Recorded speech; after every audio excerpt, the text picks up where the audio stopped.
आप देख रहे हैं इंडिया टाउन न्यूज, भारत की बात। नमस्कार, आप देख रहे हैं इंडिया टाउन न्यूज और मैं हूं आपके साथ मर्सी। स्वागत है आपका हमारे खास बुलेटिन राजधानी सरकारधानी में, जहां हम आपको छत्तीसगढ़ की महत्वपूर्ण खबरों से रूबरू कराएंगे। बुलेटिन की शुरुआत करने से पहले एक नजर आज की हेडलाइंस पर।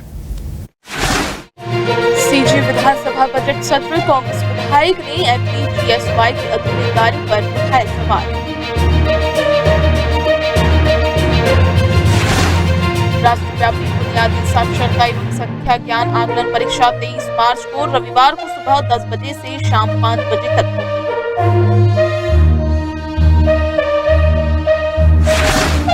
खनिज क्षेत्र में पारदर्शिता और नवाचार का नया अध्याय, सरकार को 11,581 करोड़ रुपए का राजस्व प्राप्त हुआ। बीएड धारक अभ्यर्थियों की स्कूल आवंटन सूची आज होगी जारी, धारक अभ्यर्थियों को मिलेंगे नियुक्ति पत्र।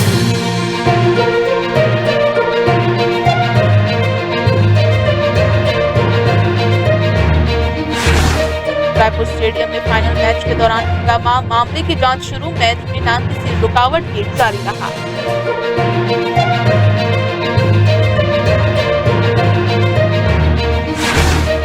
केंद्रीय गृह मंत्री अमित शाह से मिले सीएम विष्णुदेव साय, मुख्यमंत्री ने कहा नक्सलवाद अब अपने अंतिम चरण में है।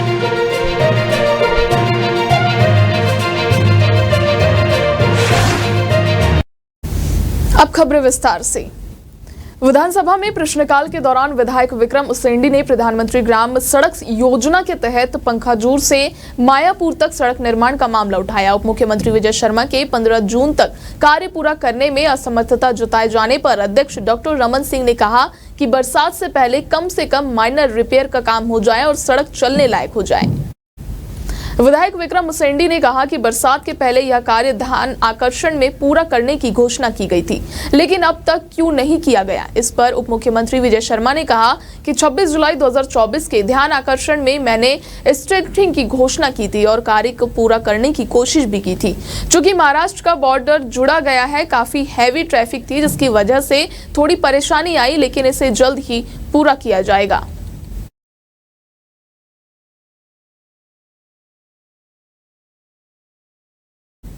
राष्ट्रीय शिक्षा नीति 2020 के तहत उल्लास नव भारत साक्षरता कार्यक्रम के अंतर्गत राष्ट्रव्यापी बुनियादी साक्षरता एवं संख्या ज्ञान आकलन परीक्षा का आयोजन 23 मार्च 2025 रविवार को किया जाएगा। यह परीक्षा सुबह 10 बजे से शाम 5 बजे तक देश भर में 18,057 UDISE पंजीकृत स्कूलों में आयोजित होगी। इस महापरीक्षा अभियान में 5 लाख से अधिक शिक्षार्थी शामिल होंगे। परीक्षा का आयोजन शिक्षा मंत्रालय भारत सरकार द्वारा किया जा रहा है, जबकि स्कूल शिक्षा एवं साक्षरता विभाग और राष्ट्रीय मुक्त विद्यालय शिक्षा संस्थान NIOS द्वारा सफल शिक्षार्थियों को ऑनलाइन प्रमाण पत्र उपलब्ध कराया जाएगा।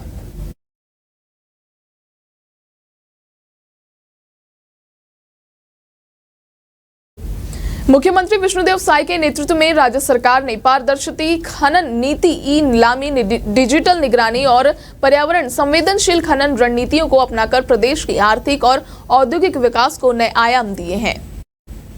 खनिज राजस्व का एक बड़ा हिस्सा प्रदेश के सामाजिक विकास में निवेश किया जा रहा है। जिला खनिज संस्थान न्यास के अंतर्गत वित्तीय वर्ष 2024-25 में अब तक 1,673 करोड़ रुपए की निधि प्राप्त हुई है, जिसे शिक्षा, स्वास्थ्य, सड़क, पेयजल और कौशल विकास सहित 9,362 विकास कार्यों को मंजूरी दी गई। इससे खनन प्रभावित क्षेत्रों में रहने वाले लोगों के जीवन स्तर में महत्वपूर्ण सुधार हो रहा है।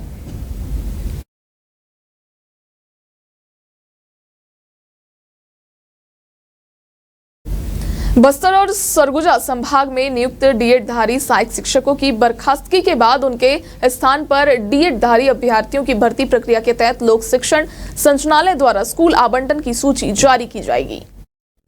नियुक्त प्राधिकारी द्वारा पात्र अभ्यर्थियों के नियुक्ति पत्र 28 मार्च को जारी किया जाना है। चयनित अभ्यर्थियों के लिए पदांकित स्कूल के कार्यभार ग्रहण करने की अंतिम तिथि 11 अप्रैल निर्धारित की गई है।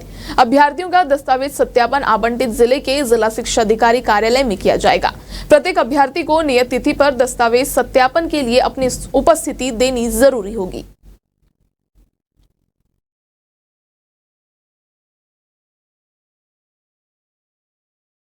राजधानी रायपुर के शहीद वीर नारायण सिंह अंतर्राष्ट्रीय क्रिकेट स्टेडियम में भारत और वेस्टइंडीज के बीच फाइनल मैच खेला गया। मैच के दौरान दर्शकों के साथ मारपीट की घटना सामने आई, जिससे स्थिति कुछ देर के लिए तनावपूर्ण रही। इस घटना का वीडियो सोशल मीडिया पर जमकर वायरल हो रहा है, जहां पुलिसकर्मी भी दर्शक की पिटाई करते दिख रहे हैं। जानकारी के अनुसार मैच के दौरान कुछ दर्शकों के बीच सीट को लेकर विवाद हुआ, जो देखते ही देखते मारपीट में बदल गया। कुछ लोगों के आपस में गाली गलौज की और फिर हाथापाई शुरू कर दी। इस घटनाक्रम के बाद स्टेडियम में सुरक्षा व्यवस्था बढ़ाई गई और पुलिस को मौके पर बुलाया गया। स्थिति को काबू में किया गया और मैच को बिना किसी रुकावट के जारी रखा गया। इस मामले में पुलिस ने त्वरित कार्रवाई करते हुए आरोपियों को गिरफ्तार कर लिया है और मामले की जांच शुरू कर दी है।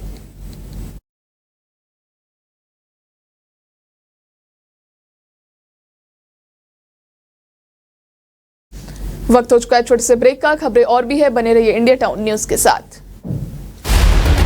अब खबर आपकी उंगलियों पर, हर खबर पर हमारा नजरिया। इंडिया टाउन न्यूज, भारत की बात। ब्रेक के बाद आप सभी का स्वागत है। बढ़ते हैं अगली खबर की ओर। छत्तीसगढ़ के बस्तर में नक्सलवाद अब अपने अंतिम चरण में पहुंच चुका है। सरकार की सख्त नीतियों, सुरक्षा बलों की प्रभावी रणनीतियों के चलते नक्सल प्रभावित इलाकों में शांति लौट रही है और इसी सिलसिले में मुख्यमंत्री विष्णुदेव साय ने नई दिल्ली में केंद्रीय गृह मंत्री अमित शाह से उनके निवास पर मुलाकात की। इस दौरान नक्सलवाद को पूरी तरह खत्म करने, पर्यटन और आर्थिक गतिविधियों को बढ़ावा देने पर विस्तार से चर्चा हुई। मुख्यमंत्री साय ने केंद्रीय गृह मंत्री अमित शाह को अवगत कराया कि नक्सलवाद अब अपने आखिरी पड़ाव पर है और सरकार इसे पूरी तरह खत्म करने के लिए निर्णायक कदम उठा रही है। राज्य और केंद्र के संयुक्त प्रयासों से नक्सली संगठनों की पकड़ कमजोर हो चुकी है।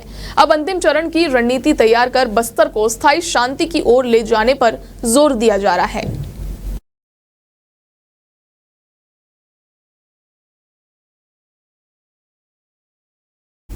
छत्तीसगढ़ विधानसभा का बजट सत्र जारी है। भाजपा और कांग्रेस के विधायकों ने कई मुद्दों को लेकर मंत्रियों से सवाल किए। प्रश्नकाल के दौरान पुलिस भर्ती में गड़बड़ी का मुद्दा भी गूंजा।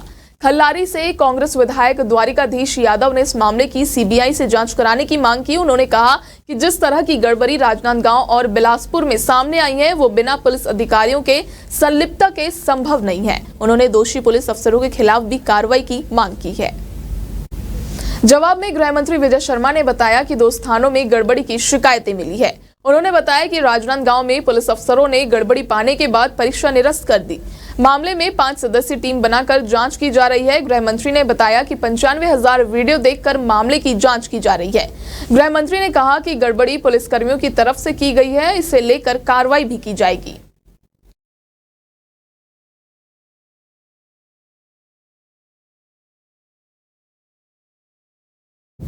तेलीबांधा तालाब पाथवे, जिसे मरीन ड्राइव के नाम से जाना जाता है, वहां नगर निगम ने बड़ी कार्रवाई की है। निगम ने फुटपाथ पर अवैध रूप से संचालित टॉय ट्रेन और टॉय कार को जब्त कर लिया है। इसके अलावा स्प्री वॉक कंपनी द्वारा उपयोग किए जा रहे कई अन्य सामान भी बड़ी संख्या में जब्त किए गए। दरअसल मरीन ड्राइव पर वॉक के लिए आने वाले लोगों की शिकायतें लंबे समय से नगर निगम तक पहुंच रही थी। उनका कहना था कि पाथवे पर अवैध रूप से चल रही कमर्शियल गतिविधियों के कारण मॉर्निंग और इवनिंग वॉक में दिक्कतें आ रही है। खासकर टॉय ट्रेन और टॉय कार के संचालन से उन्हें टहलने में काफी समस्या का सामना करना पड़ रहा है।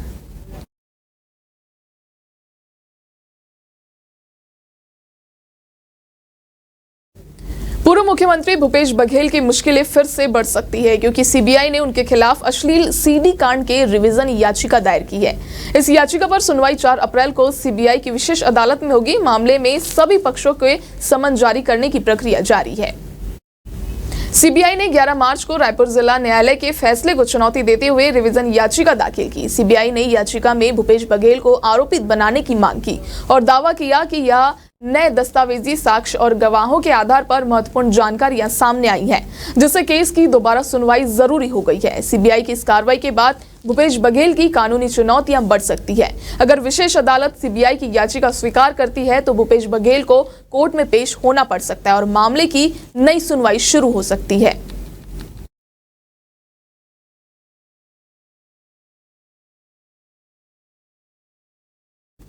मुख्यमंत्री विष्णुदेव साय ने प्रधानमंत्री नरेंद्र मोदी से मुलाकात कर राज्य के विकास संबंधी विस्तृत चर्चा की। इस दौरान उन्होंने बस्तर विकास के मास्टर प्लान का खाका प्रधानमंत्री के समक्ष प्रस्तुत किया। इस बैठक में मुख्यमंत्री ने बस्तर विकास का मास्टर प्लान प्रधानमंत्री के समक्ष प्रस्तुत किया, जिसमें नक्सल प्रभावित क्षेत्रों को बुनियादी सुविधाओं, उद्योगों और पर्यटन के नए केंद्र के रूप में विकसित करने की रूपरेखा भी शामिल थी। प्रधानमंत्री ने इस योजना पर सकारात्मक प्रतिक्रिया देते हुए राज्य सरकार को हर संभव सहयोग का भरोसा दिया।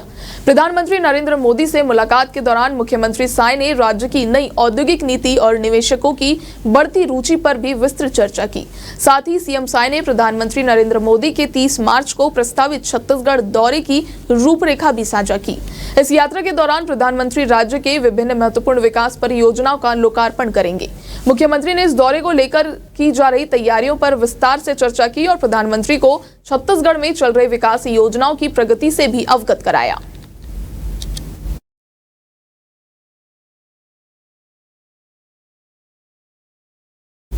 आज के हमारे खास बुलेटिन राजधानी सरकार धानी में फिलहाल इतना ही। अब मुझे दीजिए इजाजत। नमस्कार। आप देख रहे हैं इंडिया टाउन न्यूज, भारत की बात।